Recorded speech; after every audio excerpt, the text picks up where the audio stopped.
नमस्कार, मैं हूं अश्विनी कुमार मिश्र। आइए देखते हैं दिन भर की खबरों को और सबसे पहले नजर डालते हैं अब तक की सुर्खियों पर। प्रधानमंत्री ने एक दैनिक समाचार पत्र के वर्ल्ड लीडर्स फोरम में शिरकत की। कहा, भारत की अर्थव्यवस्था बेहद मजबूत, दुनिया की ग्रोथ में जल्द ही होगी 20% की हिस्सेदारी। विकसित भारत का आधार आत्मनिर्भर भारत, 4 लाख करोड़ के कृषि उत्पाद का हुआ निर्यात। प्रधानमंत्री ने कहा, पिछले 11 सालों में अंतरिक्ष के 60 से ज्यादा मिशन पूरे। गगनयान मिशन की तैयारी, वो दिन दूर नहीं जब अंतरिक्ष में होगा भारत का स्पेस स्टेशन।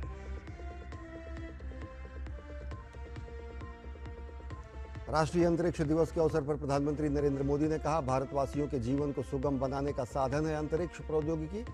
भारत की अंतरिक्ष यात्रा हमारे दृढ़ संकल्प, नवाचार और वैज्ञानिकों की प्रतिभा का उदाहरण।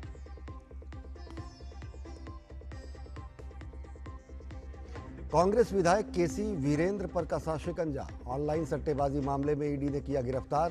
12 करोड़ की नकदी और 6 करोड़ के गहने, गाड़ी हुई जब्त। कई ठिकानों की मिली जानकारी।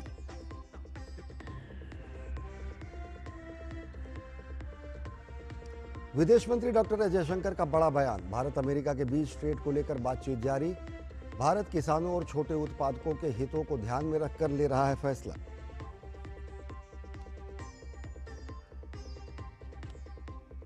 दिल्ली एनसीआर में झमाझम बारिश, कई इलाकों में हुआ जलभराव।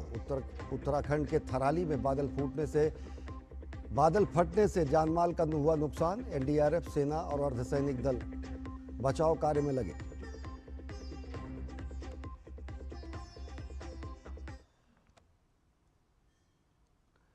और अब देखते हैं खबरों को विस्तार से। प्रधानमंत्री ने दैनिक समाचार पत्र द इकोनॉमिक टाइम्स द्वारा नई दिल्ली में आयोजित वर्ल्ड लीडर्स फोरम में शिरकत की। उन्होंने कहा कि जब अर्थव्यवस्था का आधार मजबूत होता है तब उसका प्रभाव चारों ओर नजर आता है।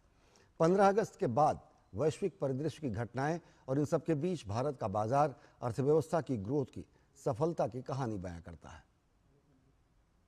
जब इकोनॉमी के फंडामेंटल्स मजबूत होते हैं, उसकी बुनियाद मजबूत होती है, तो उसका प्रभाव भी हर तरफ होता है।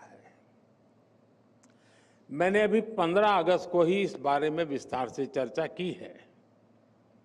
मैं उन बातों को नहीं दोहराऊंगा, लेकिन 15 अगस्त के आसपास और उसके बाद एक हफ्ते में जो कुछ हुआ है, वो अपने आप में भारत की ग्रोथ स्टोरी का शानदार उदाहरण है। प्रधानमंत्री ने संतोष जताया और पूरे विश्वास के साथ दोहराया कि देश दुनिया की तीसरी बड़ी अर्थव्यवस्था बनेगा। वहीं उन्होंने कहा कि दुनिया की ग्रोथ में भारत की हिस्सेदारी जल्द ही 20% होने जा रही है। ऐसे में भारत दुनिया को धीमी ग्रोथ से बाहर निकालने में समर्थ है। रिफॉर्म, परफॉर्म, ट्रांसफॉर्म के मंत्र पर चल रहा भारत आज उस स्थिति में है कि वो दुनिया को धीमी ग्रोथ से बाहर निकाल सकता है। हम ठहरे हुए पानी में किनारे पर बैठ करके कंकड़ मारकर एंजॉय करने वाले लोग नहीं है। हम बहती तेज धारा को मोड़ने वाले लोग हैं। और जैसा मैंने लाल किले से कहा था, भारत समय को भी मोड़ देने का सामर्थ्य लेकर चल रहा है। कोविड जैसी महामारी और दुनिया की सप्लाई चेन में तमाम बाधाओं के बीच भारत की मजबूत अर्थव्यवस्था और उसकी रफ्तार का श्रेय प्रधानमंत्री ने आत्मनिर्भर भारत अभियान और नेक्स्ट जनरेशन रिफॉर्म को दिया। उन्होंने कहा कि रिफॉर्म उनकी सरकार के लिए कंपल्सन या क्राइसिस ड्रिवन नहीं है, बल्कि कमिटमेंट और कन्वेंशन है। इसलिए देश इंक्रीमेंटल चेंज के लिए नहीं, बल्कि क्वांटम जंप की तरफ लक्ष्य लेकर बढ़ा है। रिफॉर्म्स को लेकर भी हमारी यही सोच है। हम आगे के लिए तैयारी करते रहते हैं। हमें और आगे बढ़ना है। अब रिफॉर्म्स का एक और पूरा आर्सेनल लेकर आने वाला हूं। इसके लिए हम कई मोर्चों पर काम कर रहे हैं। हम बेवजह के कानूनों को खत्म कर रहे हैं, नियमों और प्रक्रियाओं को सरल बना रहे हैं, प्रोसीजर्स और अप्रूवल्स को डिजिटल कर रहे हैं, अनेक प्रावधानों को डीक्रिमिनलाइज कर रहे हैं। इसी कड़ी में जीएसटी में भी बहुत बड़ा रिफॉर्म किया जा रहा है। इस दिवाली तक ये प्रक्रिया पूरी हो जाएगी। इससे जीएसटी और आसान बनेगा और कीमतें भी कम होगी। साथियों, नेक्स्ट जनरेशन रिफॉर्म्स के लिए इसके इस आर्सेनल से भारत में मैन्युफैक्चरिंग बढ़ेगी, मार्केट में डिमांड बढ़ेगी, इंडस्ट्री को नई एनर्जी मिलेगी, एम्प्लॉयमेंट के नए अवसर बनेंगे और ease of living, ease of doing business दोनों इंप्रूव होंगे। प्रधानमंत्री ने कहा कि साल 2014 के बाद मौजूदा सरकार कोई भी अवसर गंवाना नहीं चाहती। जबकि पहले की सरकारों की कार्यप्रणाली की तुलना की जाए तो सरकारें सिर्फ आयात की नीति पर निर्भर रहीं, जिससे देश को सालों तक दुनिया के कई देशों से पीछे रहना पड़ा। लेकिन अब अप्रोच बदल चुका है। साल 2047 तक देश को विकसित बनाना है और इसका आधार आत्मनिर्भर भारत है।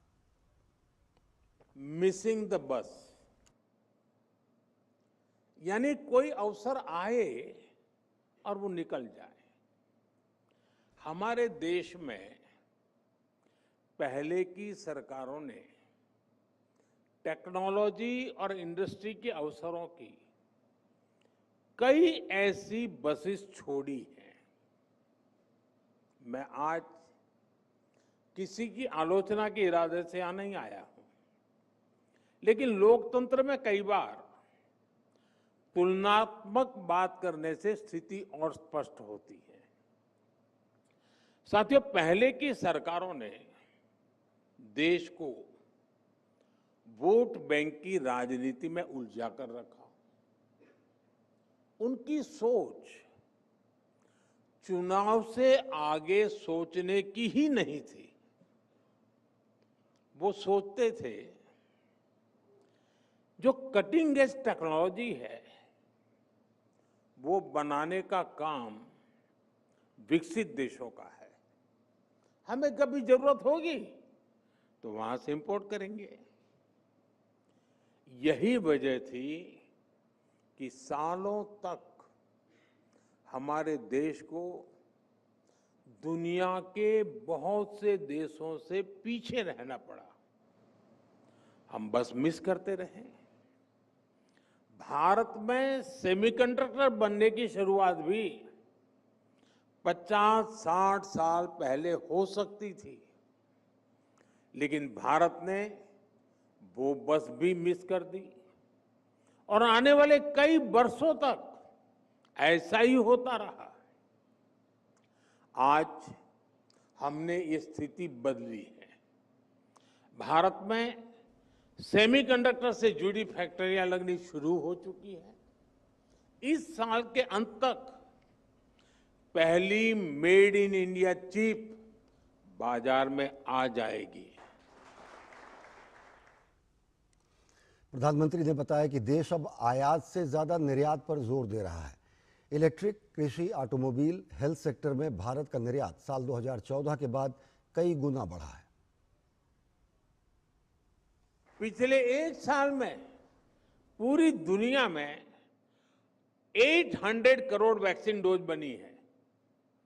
इसमें 400 करोड़ भारत में ही बनी है।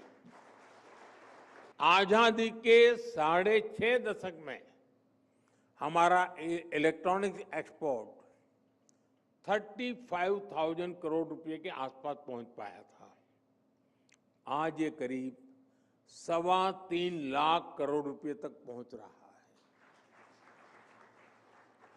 साथियों, 2014 तक भारत 50,000 करोड़ रुपए के आसपास के ऑटोमोबाइल एक्सपोर्ट करता था।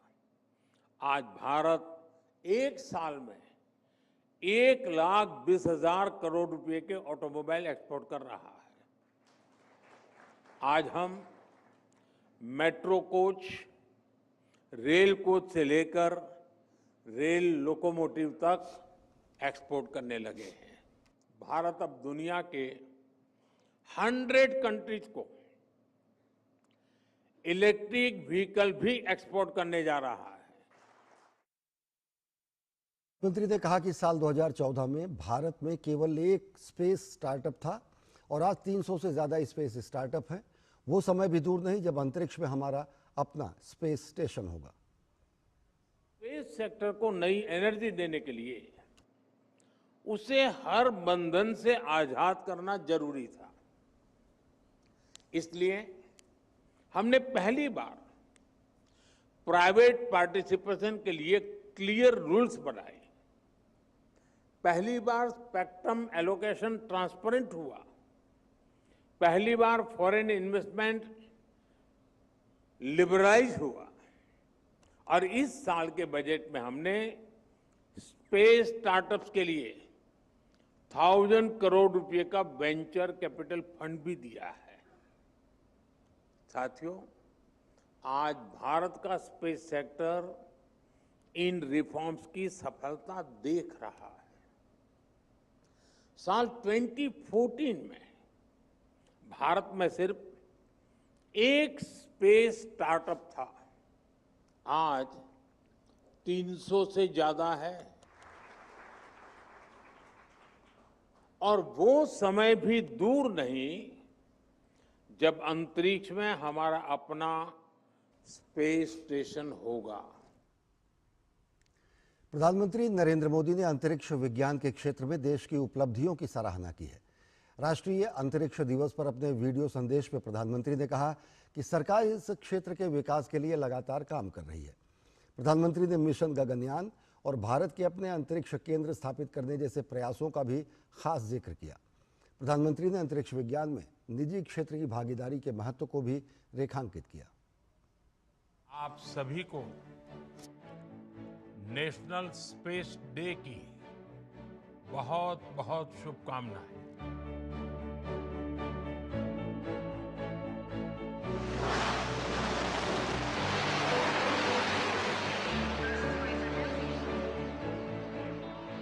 दो साल पहले ही भारत पहला ऐसा देश बना था जिसने चंद्रमा के साउथ पोल पर पहुंचने का इतिहास रचा।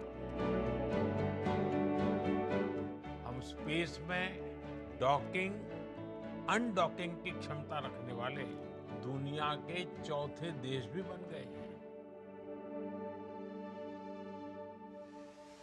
अभी 3 दिन पहले ही मेरी ग्रुप कैप्टन शुभांशु शुक्ला से मुलाकात हुई।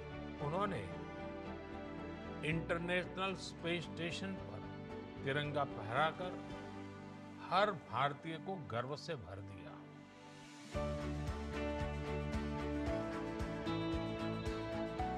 आज भारत सेमी क्रायोजेनिक इंजन और इलेक्ट्रिक प्रोपल्शन जैसी ब्रेक थ्रू टेक्नोलॉजी में तेजी से आगे बढ़ रहा है। जल्द ही आप सब वैज्ञानिकों की मेहनत से भारत गगनयान की उड़ान भी भरेगा और आने वाले समय में भारत अपना स्पेस स्टेशन भी बनाएगा।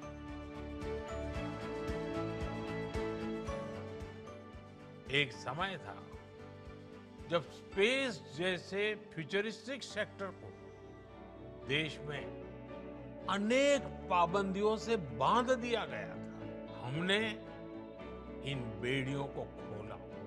हमने प्राइवेट सेक्टर को स्पेस टेक में परमिशन दी और आज देखिए देश में 350 से ज्यादा स्टार्टअप स्पेस टेक के इनोवेशन और एक्सेलरेशन का इंजन बनकर उभर रहे हैं। स्पेस डे के दिन मैं देश के स्पेस स्टार्टअप से कहूंगा, क्या हम स्पेस सेक्टर में अगले 5 वर्षों में 5 यूनिकॉर्न खड़े कर सकते हैं?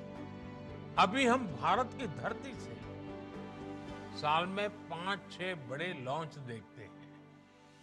मैं चाहूंगा कि प्राइवेट सेक्टर आगे आए और अगले 5 साल में हम उस स्थिति में पहुंचे कि हर साल 50 रॉकेट लॉन्च कर पाए, हर सप्ताह एक। इसके लिए देश को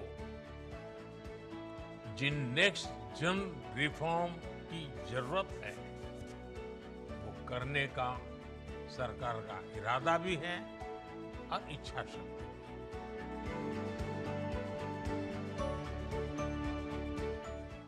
आप मोदी सरकार का 2047 तक विकसित भारत का सपना है और इसकी सबसे बड़ी शर्त यही है कि देश भ्रष्टाचार मुक्त हो। मोदी सरकार भ्रष्टाचार को जड़ से खत्म करने के कई प्रयास कर रही है और इसी कड़ी में शुक्रवार को बिहार और पश्चिम बंगाल के दौरे पर प्रधानमंत्री नरेंद्र मोदी ने विपक्षी दलों पर जमकर निशाना साधा। उन्होंने कहा कि 130वें संविधान संशोधन विधेयक का विरोध कर रहे विपक्षी दल अपने गिरेबान में झांके। भ्रष्टाचारियों के बचने के सभी रास्ते होंगे बंद। जेल भेजने और कुर्सी से हटाने का संकल्प। अब बच नहीं पाएंगे भ्रष्ट रसूखदार।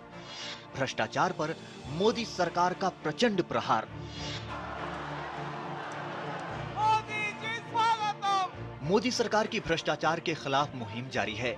हर मंच से प्रधानमंत्री भ्रष्टाचार के खिलाफ केंद्र के संकल्प को दोहराते रहते हैं कि सरकार किसी भी हालत में भ्रष्टाचार और भ्रष्टाचारियों को बर्दाश्त करने को तैयार नहीं है। शुक्रवार को पश्चिम बंगाल पहुंचे प्रधानमंत्री ने राज्य में बढ़ते भ्रष्टाचार पर चिंता जताई। उन्होंने कहा कि बीते 11 साल में केंद्र सरकार ने राज्य के विकास के लिए पर्याप्त फंड भेजा है, लेकिन तृणमूल सरकार के भ्रष्टाचार का वो शिकार हुआ। पश्चिम बंगाल का विकास तभी मुमकिन है जब भ्रष्टाचारी जेल में हो और तृणमूल की राज्य की सत्ता से विदाई हो। जो पैसा भारत सरकार दिल्ली से भेजती है वो पैसा आप लोगों पर खर्च नहीं होता। वो पैसा महिलाओं का जीवन आसान बनाने के लिए खर्च नहीं होता। वो पैसा टीएमसी काडर पर खर्च होता है। इसलिए गरीब कल्याण की अनेक योजनाओं में बंगाल देश के दूसरे राज्यों से पिछड़ा हुआ है। इससे पहले गया जी में भी प्रधानमंत्री नरेंद्र मोदी ने भ्रष्टाचार पर हमला बोला। पीएम मोदी ने कहा कि कांग्रेस की सरकारें आजादी के बाद भ्रष्टाचार में डूबी रहीं, जबकि बीते 11 साल से एनडीए सरकार सत्ता में है, लेकिन भ्रष्टाचार का आरोप भी नहीं है। प्रधानमंत्री ने कहा कि जब सरकारी कर्मचारियों के लिए कानून है कि गिरफ्तारी के 50 घंटे होने पर उन्हें बर्खास्त किया जाता है, तो प्रधानमंत्री, मुख्यमंत्री और मंत्रियों के लिए क्यों नहीं। उन्होंने कहा कि वही लोग विरोध कर रहे हैं जो भ्रष्टाचार में शामिल हैं। संविधान हर जनप्रतिनिधि से ईमानदारी और पारदर्शिता की उम्मीद करता है। हम संविधान की मर्यादा को तार तार होते नहीं देख सकते। इसलिए एनडीए सरकार भ्रष्टाचार के खिलाफ एक ऐसा कानून लाई है जिसके दायरे में देश का प्रधानमंत्री भी है। इस कानून में मुख्यमंत्री और मंत्रियों तो 31वें दिन उसे कुर्सी छोड़नी पड़ेगी। लेकिन साथियों, ये आरजेडी वाले, ये कांग्रेस वाले, ये लेफ्ट वाले इस कानून का विरोध कर रहे हैं। ये बहुत गुस्से में है और कौन नहीं जानता उनको किस बात का डर है। मोदी सरकार का 2047 तक विकसित भारत का सपना है। इसकी सबसे बड़ी शर्त यही है कि देश भ्रष्टाचार मुक्त हो। इसीलिए केंद्र सरकार भ्रष्टाचार की सभी जड़ों को खत्म करने पर तत्पर नजर आ रही है, जिससे भ्रष्टाचार विकास की राह में बाधा न बने। Bureau report, DD news. विदेश मंत्री डॉक्टर एस जयशंकर ने एक अंग्रेजी दैनिक द्वारा आयोजित वर्ल्ड लीडर्स फोरम में एससीओ की आगामी बैठक पर कहा कि इसमें आतंकवाद, व्यापार जैसे अनेक गंभीर वैश्विक मुद्दों पर सकारात्मक चर्चा होगी। I think the SCO has a value in itself, because if you look at the membership, it covers a lot of countries which are quite different from other organizations of which we are part. We are very much we are an important constituent of the Eurasian landmass, and the SCO primarily devotes itself to that. SCO also has a particular, the original mandate of the SCO was to fight separatism and terrorism, and there were what were called three evils at that time. For us, because that is very much part of the overall threat scenario that we see, I think it's important that we are there, we make our presence felt, we shape the outcomes, and we say where we go. विदेश मंत्री doctor S Jaishankar ने कहा कि BRICS और quad दोनों का अपना अपना महत्व है। ब्रिक्स हमेशा ब्रिक्स ही था, यहाँ तक कि जब हमने क्वाड बनाया तब ब्रिक्स से हम दूर नहीं हुए, और जैसे जैसे क्वाड आगे बढ़ा ब्रिक्स भी आगे बढ़ रहा है। दोनों के अपने अपने मुद्दे हैं, इसलिए ब्रिक्स और क्वाड में कोई मतभेद और गतिरोध नहीं है। The Quad is still the Quad, and the BRICS was always the BRICS. I mean, when we did the Quad, the BRICS didn't go away. And as Quad progressed, BRICS also progressed. So you are putting it almost as alternatives, whereas in fact it is a core belief of Indian foreign policy that countries like us should not be forced to, make binary choices. We had a Quad foreign ministers meeting this summer in early July, if my memory serves me right. After that, I think different parts of the system are talking to each other. BRICS came in the news partly because we had a BRICS summit, and partly because it came in the news because people put it in the news.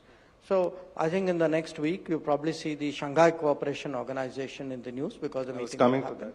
So it will, the news cycle moves as per the events of that time. Operation Sindoor को लेकर doctor S Jaishankar ने कहा कि 9 तारीख की रात को हमारे पास अमेरिकी उपराष्ट्रपति का संदेश आया कि पाकिस्तान बहुत बड़ा हमला करने जा रहा है। फिर भारत की जवाबी सैन्य कार्रवाई में पाकिस्तान का जो हाल हुआ, वो तस्वीर पूरी दुनिया ने देखी है। On the 9th night, we had, President Vance, Vice President Vance conveying that, the Pakistanis were going to do a big attack.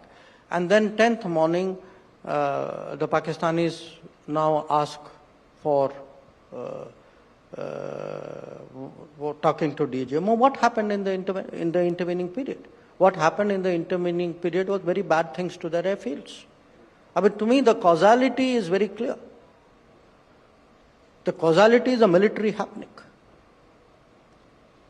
Ultimately, how does the course of conflict progress? Yes, it can progress through reason, but mostly it progresses through events on the ground. So something happened militarily on the 10th morning. Now please look at what happened on 10th morning, and the pictures of the Pakistani airfields tell you what happened on 10th morning. विपक्ष के हंगामे और शोर शराबे के बीच संसद का monsoon सत्र समाप्त होने पर संसदीय कार्य मंत्री किरेन रिजिजू ने विपक्ष पर निशाना साधा है। किरेन रिजिजू ने कहा कि संसद का यह मानसून सत्र देश के दृष्टिकोण से सफल रहा, लेकिन विपक्ष के दृष्टिकोण से पूरी तरह असफल रहा। सत्र के दौरान कई महत्वपूर्ण विधेयक पारित किए गए, जिनका लोग वर्षों से इंतजार कर रहे थे। देश के दृष्टि से तो यह सक्सेसफुल है, और अपोजिशन का दृष्टि से तो बिल्कुल फेलियर है। और सरकार तो मानता है कि ये बहुत सक्सेस सेशन रहा है। हाँ, चर्चा का दृष्टि से ठीक नहीं रहा, क्योंकि इतना इम्पोर्टेंट बिल्स पास हुए हैं जिसका बरसों पहले इंतज़ार करते थे लोग कि ऐसा बिल कब आएंगे, आखिर लाया। अब बताइए एक चीज़, जो सरकार में रहते हैं वो अपने आप को बचाने के लिए बिल लाते हैं ना, करप्शन में हो या कोई भी चीज में। मोदी जी ऐसा प्रधानमंत्री है जो रिकमेंडेशन के विपरीत खुद प्रधानमंत्री को भी उस कैटेगरी में डाल दिया कि अगर प्रधानमंत्री भी कोई भी करप्शन करते हैं तो वो जेल जाना होगा, और जेल जाता है तो पद छोड़ना होगा। तो फिर इसमें ऑपोजिशन को आपत्ति ही क्या है? कर्नाटक कांग्रेस के सट्टेबाज विधायक केसी वीरेंद्र पर ईडी का जोरदार शिकंजा कसा है। देश में जब राजनीतिज्ञों के भ्रष्टाचार पर नकेल कसने को लेकर पक्ष और विपक्ष आमने सामने दिखते हैं, तो इस बीच कांग्रेस के विधायक के घर से 12 करोड़ की नकदी और 6 करोड़ के गहने और गाड़ी जब्त होना ये सोचने के लिए मजबूर करता है कि नेताओं के भ्रष्टाचार पर ब्रेक लगाने के लिए सभी लोग एकजुट क्यों नहीं हो रहे हैं। देखिए इस खबर को विस्तार से। अवैध ऑनलाइन और ऑफलाइन सट्टेबाजी मामले में कर्नाटक के चित्रदुर्ग से कांग्रेस विधायक केसी वीरेंद्र की मुश्किलें बढ़ गई हैं। प्रवर्तन निदेशालय यानी ईडी ने कांग्रेस विधायक केसी वीरेंद्र को अवैध ऑनलाइन और ऑफलाइन सट्टेबाजी मामले में गंगटोक से गिरफ्तार कर लिया है। साथ ही सिक्किम में विधायक वीरेंद्र पप्पी और उनके साले केसी थिप्पेस्वामी को ईडी की टीम ने हिरासत में लेकर बेंगलुरु लाई है। कांग्रेस विधायक केसी वीरेंद्र के पास से करीब 12 करोड़ रुपए नकद बरामद किए गए हैं, जिनमें लगभग 1 करोड़ विदेशी मुद्रा शामिल है।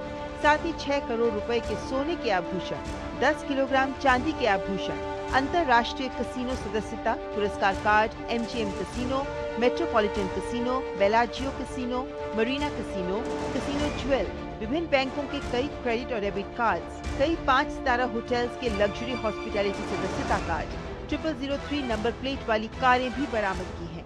धन शोधन निवारण अधिनियम PMLA के प्रावधानों के तहत 22 और 23 अगस्त को बेंगलुरु क्षेत्रीय कार्यालय ने कांग्रेस विधायक केसी वीरेंद्र समेत अन्य लोगों के खिलाफ 30 स्थानों पर तलाशी अभियान चलाया था। इनमें चित्रदुर्ग जिले में 6 परिसर, बेंगलुरु में 10, जोधपुर में 3, हुबली में 1, मुंबई में 2 और गोवा में 8 स्थान शामिल थे। गोवा के स्थानों में 5 कसिनो शामिल थे: puppies casino gold, ocean reverse casino, puppies casino pride, ocean 7 casino और बिग डैडी कसिनो।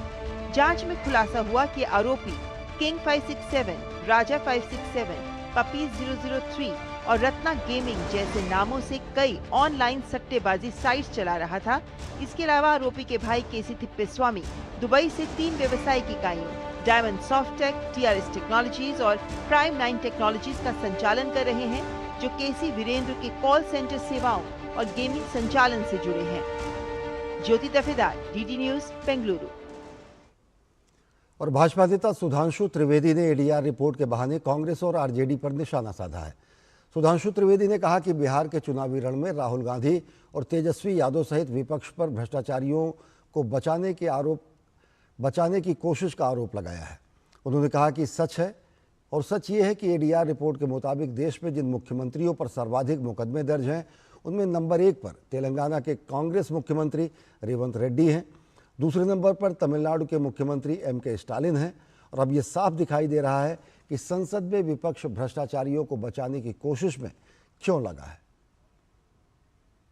बिहार के भावी चुनावी रण में जिस प्रकार से आकर राहुल जी और तेजस्वी जी आकर चोर चोर का शोर मचा रहे हैं, अब हाल ही में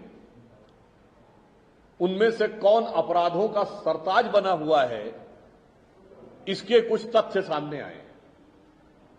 ADR ने अपनी रिपोर्ट में यह बताया है कि देश में जिन मुख्यमंत्रियों पर सर्वाधिक मुकदमे दर्ज हैं, उसमें नंबर 1 पर हैं तेलंगाना के श्री रेवंत रेड्डी, संभवतः उन पे 89 दर्ज है।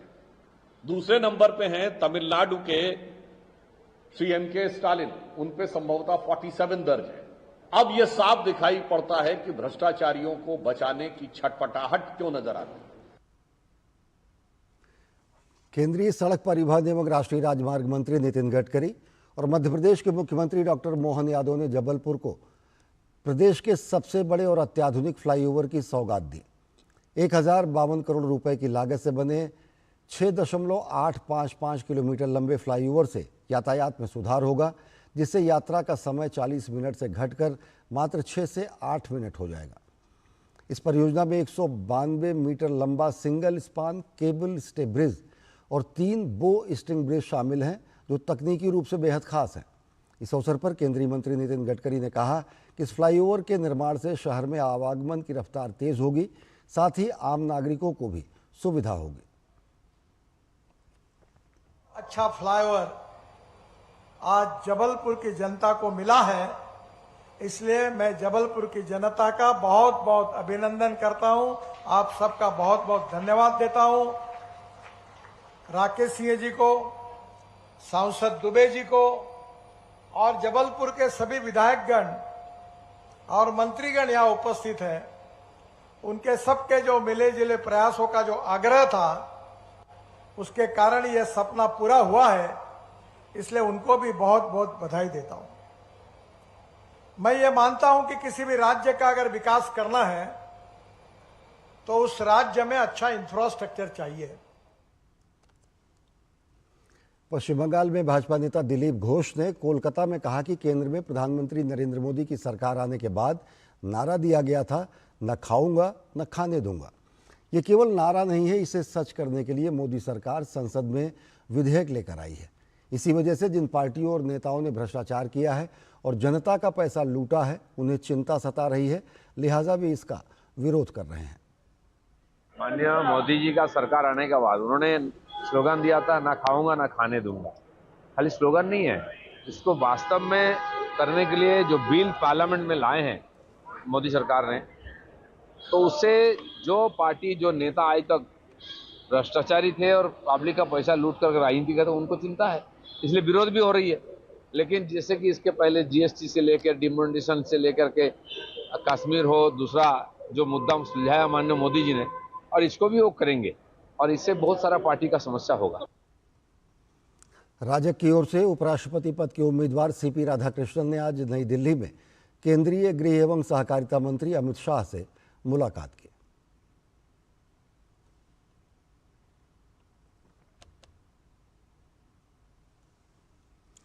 केंद्रीय वाणिज्य एवं उद्योग मंत्री पीयूष गोयल ने राष्ट्रीय अंतरिक्ष दिवस पर एक्स पर एक पोस्ट साझा करते हुए लिखा, भारत के अंतरिक्ष क्षेत्र को बढ़ावा मिल रहा है।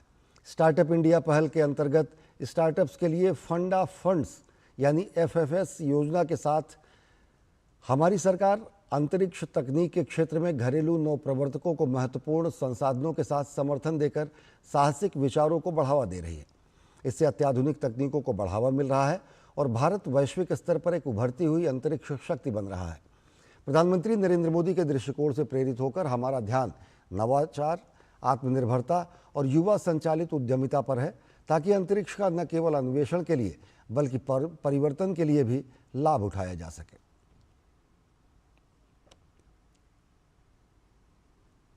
और अंतरिक्ष से सफल अभियान के बाद ग्रुप कैप्टन शुभांशु शुक्ला दिल्ली के नेहरू तारामंडल पहुंचे, जहां पर उन्होंने आर्यभट्ट गैलरी का उद्घाटन किया।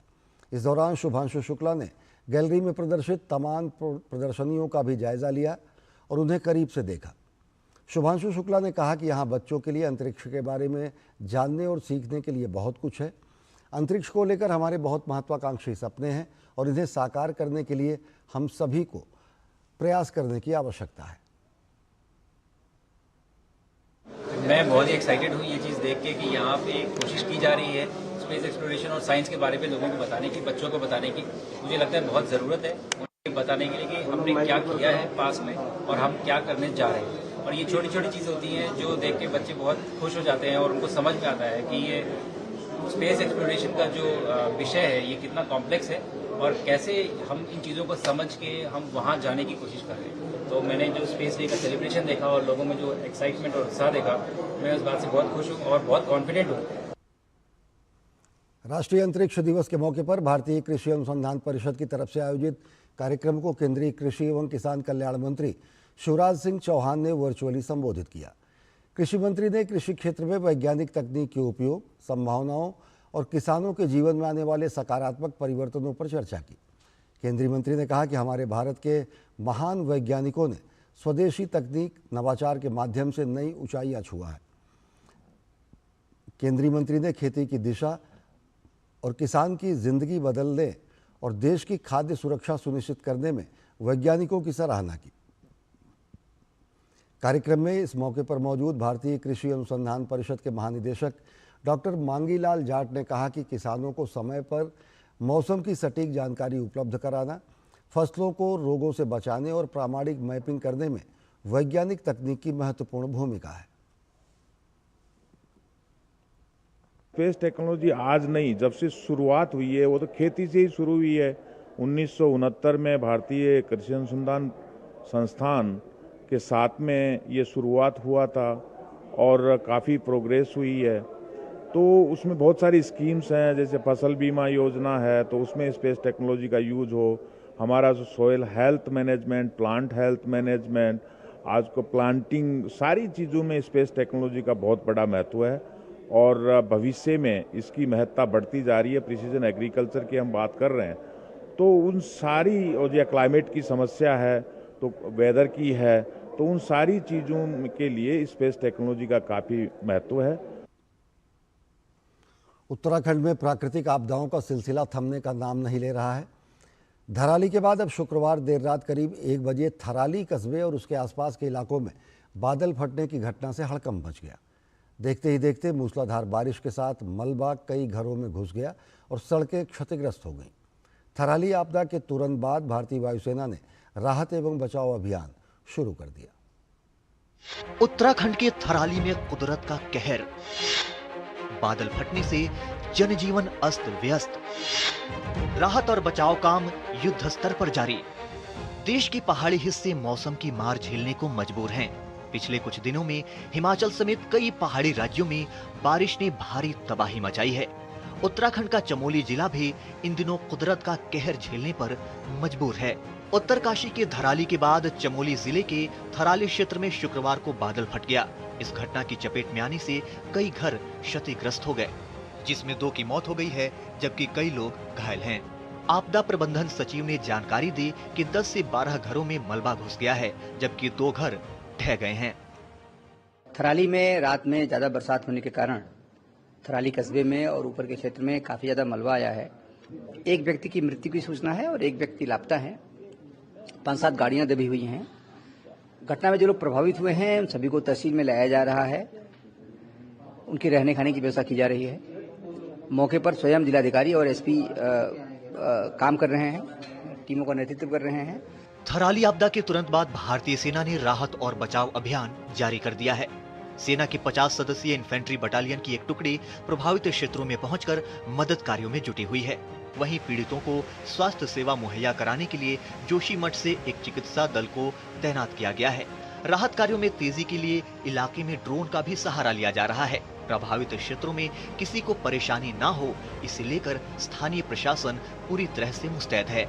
मुख्यमंत्री पुष्कर सिंह धामी ने देहरादून में राज्य आपातकालीन परिचालन केंद्र में थराली में जारी बचाव अभियान और नुकसान का जायजा लिया और समीक्षा बैठक की। सीएम धामी ने प्रभावित क्षेत्रों में क्षतिग्रस्त मकानों की मरम्मत के लिए 5 लाख रुपए की आर्थिक सहायता देने की भी बात कही है। सभी अधिकारी, रात को ही जिलाधिकारी प्रातःकाल वहाँ पहुँच गए थे और SDRF, NDRF के हमारे जवान भी वहाँ पहुँच गए। स्वास्थ्य विभाग का दल भी वहाँ पहुँच गया है। लोगों को वहाँ से सुरक्षित निकाला गया है। घायलों को अस्पताल में भर्ती कराया गया है। हेली से एम्स भी लाया गया है और जो वहाँ पर राशन इत्यादि की व्यवस्था है सब की जा रही है। बिजली वहाँ पर रिस्टोर हो चुकी है। थराली में फिलहाल बारिश रुकी हुई है, जिसके कारण राहत और बचाव अभियान में तेजी देखी जा रही है। हालांकि कोहरा और बादल छाए हुए हैं। सुरक्षा स्थिति को देखते हुए थराली तहसील के 12वीं तक के सभी विद्यालयों और आंगनबाड़ी केंद्रों में तत्काल छुट्टी कर दी गई है। वहीं लोगों को सुरक्षित स्थानों पर ले जाने का काम भी जारी है। मुख्यमंत्री पुष्कर सिंह धामी लगातार स्थिति पर नजर बनाए हुए हैं। वहीं दिल्ली NCR में भी शनिवार देर शाम मूसलाधार बारिश हुई, जिसके बाद कई इलाकों में जल जमाव हो गया है। बारिश के बाद दिल्ली NCR के सड़कों पर भारी जाम की स्थिति बन गई। Bureau report, DD news.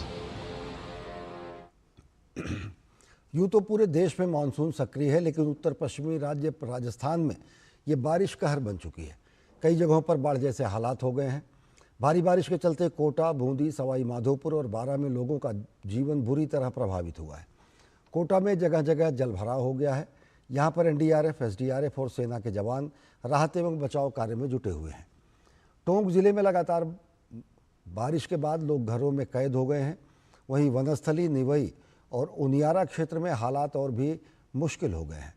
पानी की निकासी के लिए बीसलपुर बांध के 6 गेट खोल दिए गए हैं।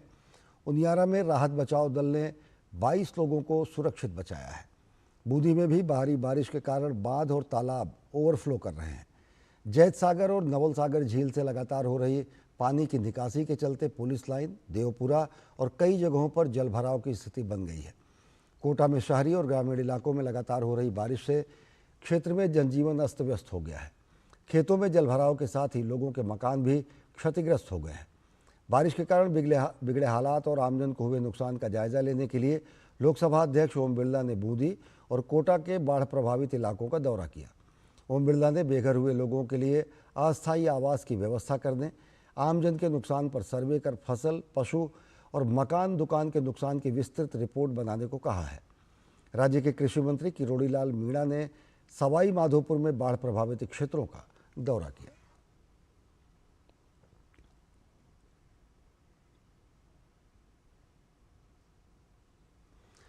और देश भर में बिरसा मुंडा की 150वीं जयंती पर कार्यक्रम बनाने की नीतियों, योजनाओं और निगरानी और मार्गदर्शन के लिए एक कमेटी का गठन किया गया है।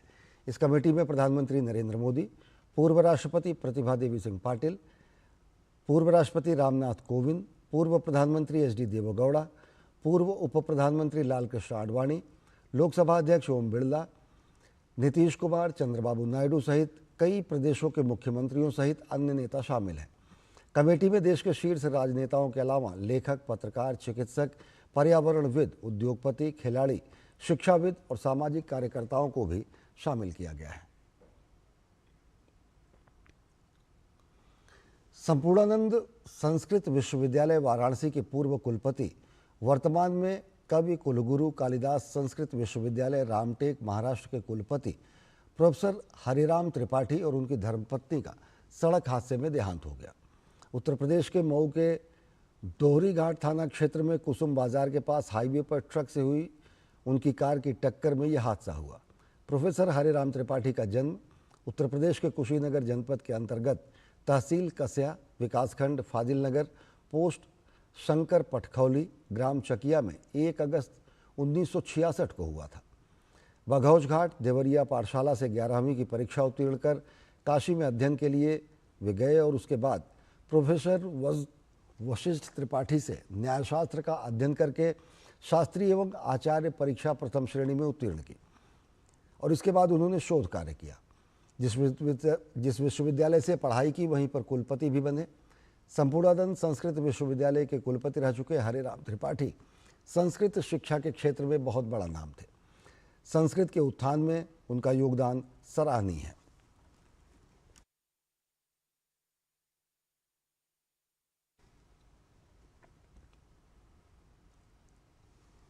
एनएचएआई ने सभी टोल एजेंसियों को यात्रियों के साथ अभद्र व्यवहार करने वाले अपने कर्मचारियों के खिलाफ सख्त कार्रवाई करने के निर्देश दिए हैं। गौरतलब है कि बीते 17 अगस्त को NH 709A के मेरठ करनाल खंड पर भूदी टोल प्लाजा पर तैनात टोल कर्मियों ने सैन्य कर्मी से दुर्व्यवहार किया था। इस मामले का संज्ञान लेते हुए एनएचएआई ने एजेंसी का अनुबंध समाप्त कर दिया और 20 लाख रुपए का जुर्माना भी लगाया। एनएचएआई ने यात्रियों की सुरक्षा को ध्यान में रखते हुए ये अहम फैसला लिया है।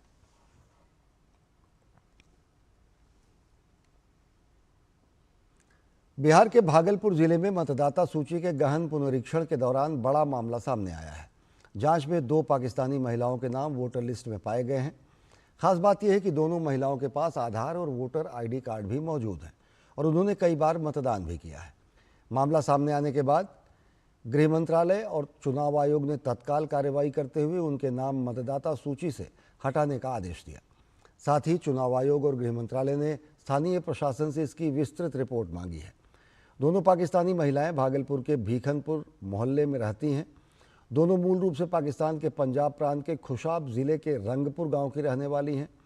मिली जानकारी के अनुसार फिरदौसिया जनवरी 1956 में 3 महीने के वीज़ा पर भारत आई थी।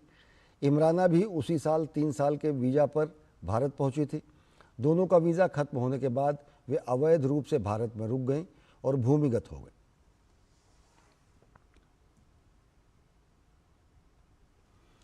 विश्व बंधुत्व दिवस के अंतर्गत राजयोगिनी दादी प्रकाश मणि जी का 18वीं पुण्यतिथि दिल्ली के पश्चिम बिहार में इस मौके पर एक रक्तदान शिविर का आयोजन किया गया।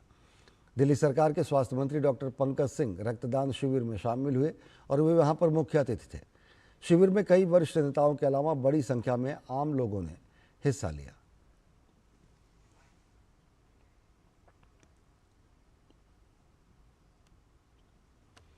सीबीआई ने 2,929.05 करोड़ रुपए के बैंक धोखाधड़ी मामले में छापेमारी की। केंद्रीय जांच ब्यूरो ने भारतीय स्टेट बैंक मुंबई से प्राप्त एक शिकायत के आधार पर messrs Reliance communication limited Mumbai और इनके निदेशक अनिल अंबानी और अज्ञात लोक सेवकों और अन्य अज्ञात लोगों के खिलाफ बैंक के साथ धोखाधड़ी करने और इस प्रकार बैंक को 2,929.05 करोड़ रुपए का गलत तरीके से नुकसान पहुंचाने के आरोप में आपराधिक मामला दर्ज किया है। आरोप है कि आरोपियों ने आपराधिक षड्यंत्र के तहत मेसर्स रिलायंस कम्युनिकेशन लिमिटेड के पक्ष में एसबीआई को गलत जानकारी दी और ऋण सुविधाएं स्वीकृत कराई। इसके अलावा आरोप ऋण राशि के दुरुपयोग, डायवर्जन, ऋण राशि के संभावित रूटिंग, अंतर कंपनी ऋण लेन देन, बिक्री चालान, वित्त पोषण के दुरुपयोग, मेसर्स रिलायंस इंफ्राटेल लिमिटेड द्वारा आरकॉम के बिलों में छूट, अंतर कॉरपोरेट जमा के माध्यम से धन की आवाजाही, रिलायंस एडीए समूह की एक समूह company messrs netizen engineering private limited को दिए गए पूंजीगत अग्रिमों को बट्टे खाते में डालना और काल्पनिक देनदारों का निर्माण एवं फर्जी दस्तावेज बनाने से संबंधित है। इन सभी आरोपों के चलते आरोपियों पर आपराधिक षड्यंत्र, धोखाधड़ी, आपराधिक विश्वासघात के साथ साथ अनेक आरोप लगाए गए हैं। इतना ही नहीं, सीबीआई ने विशेष न्यायालय से तलाशी वारंट प्राप्त किया है। सीबीआई ने मुंबई के न्यायाधीश द्वारा 22/8/2025 को जारी आदेश के अनुसरण में 23/8/2025 को मुंबई में 2 स्थानों पर मेसर्स रिलायंस कम्युनिकेशन लिमिटेड के आधिकारिक परिसर और अनिल अंबानी के आवासीय परिसर में तलाशी ली। सीबीआई ने इंटरपोल के चैनलों के माध्यम से अजरबैजान से व्हाट्सएप के जरिए धमकी भरे संदेश भेजकर रंगदारी मांगने के वांछित रेड नोटिस आरोपी झारखंड निवासी सुनील को भारत वापस लाने में सफलता पाई है। झारखंड पुलिस की 3 सदस्यीय टीम सुनील कुमार को वापस लाने के लिए बाकू अजरबैजान गई थी। सुनील कुमार अमन साहू गिरोह का सदस्य है और फर्जी नाम मयंक सिंह रखता है। अमन साहू झारखंड का एक गैंगस्टर है जिसके साथ ही एक संगठित आपराधिक गिरोह के रूप में काम करते हैं। सुनील कुमार व्यापारियों, कोयला ट्रांसपोर्टरों और रेलवे ठेकेदारों को रंगदारी वसूलने के लिए धमकाता है। भारत के विभिन्न राज्यों में उसके खिलाफ कई मामले दर्ज हैं। गौरतलब है कि भारत में इंटरपोल के लिए राष्ट्रीय केंद्रीय ब्यूरो के रूप में सीबीआई इंटरपोल चैनलों के माध्यम से सहायता के लिए भारत पोल के माध्यम से भारत में सभी कानून प्रवर्तन एजेंसियों के साथ समन्वय करती है। पिछले कुछ वर्षों में इंटरपोल चैनलों के माध्यम से समन्वय करके 100 से अधिक वांछित अपराधियों को भारत वापस लाया गया है। और विलुप्ति के कगार पर सूप कढ़ाई कला को वाणिज्य एवं उद्योग मंत्रालय के उद्योग एवं आंतरिक व्यापार विभाग ने एक जिला एक उत्पाद कार्यक्रम के जरिए आर्थिक संबल मिलने की संभावना है। राजस्थान के बाड़मेर, जैसलमेर और गुजरात के कच्छ इलाके में पाक से विस्थापित महिलाएं सूफ कढ़ाई कला की बारीकियां जानती हैं। केंद्र सरकार की इस अभिनव पहल से सूफ कढ़ाई के कारीगरों को नवीन बारीकियों की जानकारी मिलेगी। वहीं निर्यात की संभावना के साथ साथ उत्पाद के लिए नया बाजार भी मिलने की उम्मीद है।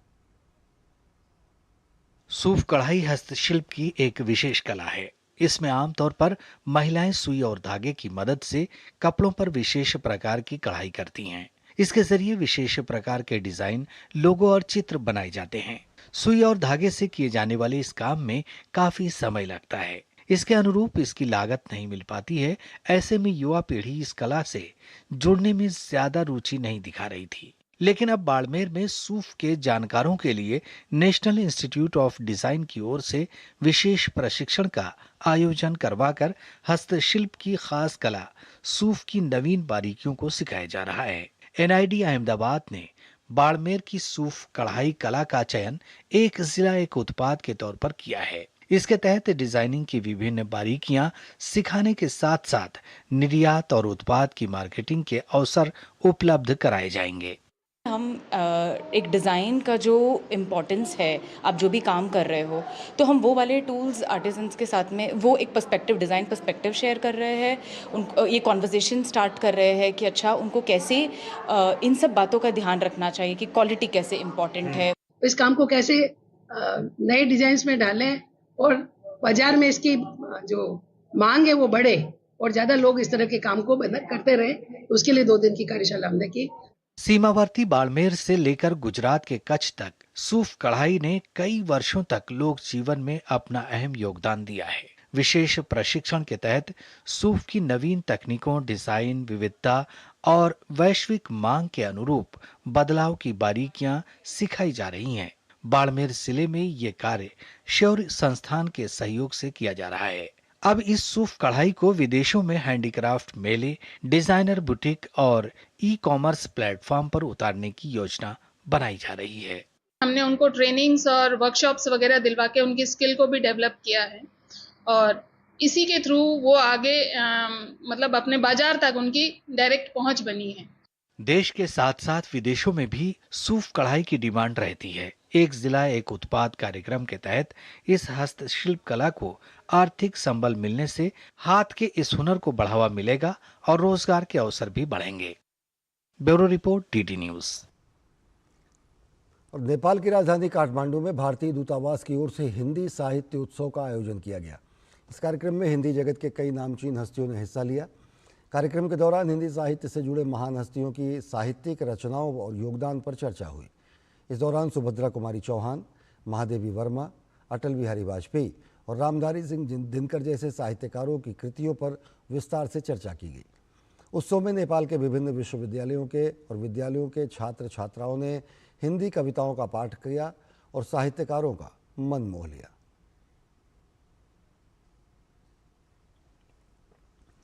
और एशिया के सबसे पुराने फुटबॉल टूर्नामेंट डूरंड कप के 134वें संस्करण में शनिवार को खेले गए एक तरफा फाइनल मैच में नॉर्थ ईस्ट यूनाइटेड एफसी ने डायमंड हार्बर एफसी को 6-1 से हराकर लगातार दूसरी बार खिताब अपने नाम किया।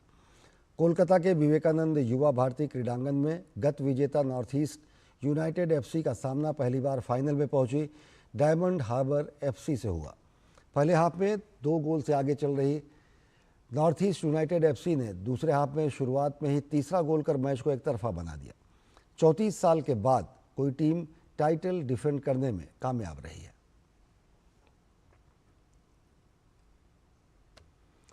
श्रीनगर की प्रतिष्ठित डल झील में आयोजित खेलो इंडिया वाटर स्पोर्ट्स फेस्टिवल 2025 का आज एक भव्य पुरस्कार समारोह के साथ सफलतापूर्वक समापन हुआ। डल झील पर संपन्न पहले खेलो इंडिया वाटर स्पोर्ट्स फेस्टिवल में पदक तालिका में शीर्ष स्थान हासिल किया। मध्य प्रदेश ने 18 पदकों में से 9 स्वर्ण पदक, 3 रजत पदक और 5 कांस्य पदक हासिल किए। ओडिशा और केरल टॉप 3 में रहे। मेजबान जम्मू कश्मीर ने भी शानदार प्रदर्शन किया। 3 पदकों, 1 स्वर्ण, 1 रजत और 1 कांस्य पदक के बदौलत जम्मू कश्मीर 7वें स्थान पर रहा। पिछले 3 दिनों में भारत के कोने कोने से आए एथलीटों ने विभिन्न जल क्रीड़ाओं और विधाओं में उल्लेखनीय कौशल और प्रतिस्पर्धी भावना का प्रदर्शन किया।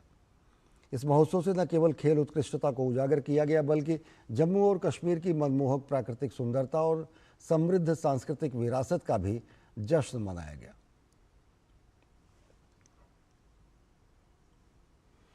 और यूएस ओपन मिक्स डबल्स मुकाबले में इस बार खास अंदाज में खेले गए। इस बार टूर्नामेंट में नए फॉर्मेट में काफ़ी बड़े बदलाव देखने को मिले और जिस वजह से ये मुकाबला कई मायने में खास रहा। यूएस ओपन 2025 में मिक्स डबल्स का खिताब सारा ईरानी और एंड्रिया वावसोरी की जोड़ी ने जीता। यूएस ओपन मिक्स डबल्स के नए फॉर्मेट पर देखिए खास रिपोर्ट। प्रतिष्ठित ग्रैंड स्लैम यूएस ओपन 2025 में बड़ा बदलाव देखने को मिला। ग्रैंड स्लैम के इतिहास में ये पहली बार हुआ जब टूर्नामेंट की अन्य स्पर्धाओं से पहले मिक्स डबल्स के मुकाबले खेले गए। यूएस ओपन 2025 में मिक्स डबल्स का खिताब इस बार इटली के नाम रहा। सारा ईरानी और एंड्रिया वावसोरी की जोड़ी ने शानदार खेल का प्रदर्शन करते हुए टूर्नामेंट का मिक्स डबल्स का खिताब अपने नाम पर बरकरार रखा। फाइनल मुकाबले में इस इटालियन जोड़ी ने अनुभवी अमेरिकी जोड़ी ईगा स्वांतेक और कैस्पर रूट के खिलाफ 6-4, 3-6, 10-7 से जीत दर्ज की।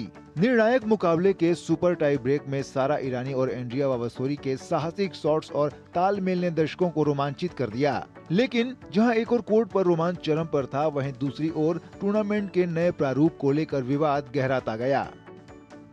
यूएस ओपन 2025 में इस बार खेल के नियमों में बड़े बदलाव देखने को मिले। आयोजकों ने परंपरागत प्रारूप में कई बदलाव किए ताकि मैच को तेज, रोमांचक और टीवी दर्शकों के अनुकूल बनाया जा सके। यूएस ओपन के नए प्रारूप के मुताबिक मिक्स डबल्स में अब पूरे 3 सेट की जगह सिर्फ 1 सेट और सुपर टाई ब्रेक रखा गया। इसके अलावा नो एड स्कोरिंग सिस्टम लागू किया गया, जिसमें ड्यूस के बाद सीधे निर्णायक पॉइंट खेला जाता है। वहीं खिलाड़ियों को अब कम समय में वार्म अप करना होता है। टीवी ब्रॉडकास्ट के अनुसार मैच टाइमिंग को भी कम कर दिया गया है। इसके अलावा खिलाड़ी अब ब्रेक में कोच से सीमित सलाह ले सकते हैं। इन बदलावों का उद्देश्य मैच की अवधि को कम करना और कोर्ट पर लगातार एक्शन बनाए रखना था। लेकिन टेनिस जगत इस फैसले पर बंट गया है। कुछ इसे खेल का आधुनिक रूप मानते हैं, जबकि कई दिग्गजों का मानना है कि इससे मैचों की रणनीतिक गहराई और खिलाड़ियों की मानसिक मजबूती की असली परीक्षा प्रभावित होती है। आयोजकों के मुताबिक इन बदलावों का उद्देश्य मैचों की अवधि को कम करना और टीवी दर्शकों के लिए अनुभव को बेहतर बनाना था। लेकिन खिलाड़ियों और विशेषज्ञों का एक वर्ग इस बदलाव से नाखुश नजर आया। उनका कहना है कि छोटे प्रारूप में गुणवत्ता और रणनीति की गहराई पर असर पड़ा है। फिलहाल तो इटली की जोड़ी सारा ईरानी और एंड्रिया वावसोरी ने इतिहास रच दिया है, लेकिन यूएस ओपन का यह प्रयोग कितना सफल रहेगा, इसका फैसला आने वाला वक्त करेगा। लेकिन एक बात तय है कि टेनिस अब एक नए मोड़ पर खड़ा है। Sports desk, DD news. तो बुलेटिन में फिलहाल इतना ही। देश और दुनिया की ताजा तरीन खबरों के लिए देखते रहिए डीडी न्यूज। नमस्कार।